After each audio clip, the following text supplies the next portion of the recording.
દ્વારકાના નાગેશ્વર મહાદેવ મંદિર ખાતે હજારો શિવ ભક્તો દેવાધિદેવ મહાદેવના દર્શન કરીને ધન્યતા અનુભવી હતી। શ્રાવણ માસનો છેલ્લો સોમવાર અને પિતૃ અમાવસના વિશેષ યોગ બની રહ્યો હોય, જેના લીધે શિવ ભક્તોની ભીડ શિવાલયોમાં જોવા મળી હતી। હર હર મહાદેવના નાદથી મંદિરનું પરિસર ગુંજી ઉઠ્યું હતું।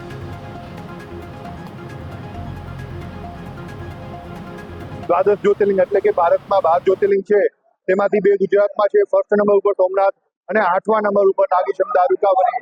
અહીંયા દારૂક નામના દૈત્ય હતો, એ બધાને હેરાન પરેશાન કરતો હતો। તો સુપ્રિય શિવ ભક્તની રક્ષા માટે ભગવાન અહીંયા જ્યોતિર્લિંગના રૂપમાં બિરાજમાન થયા અને દારૂક નામના દૈત્યનો વધ કર્યો।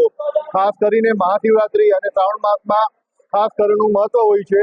લોકો મહાઆરતી મહાશૃંગારના દર્શન કરવા માટે દૂર દૂરથી લોકો એકત્ર થાય છે અને ખાસ કરીને સોમવતી અમાસ આ વર્ષે 5 સોમવાર છે, એમાં એક જે લાસ્ટ અત્યારે જે સોમવાર છે એ સોમવતી અમાસ છે, જે પિતૃનો દિવસે હોય છે।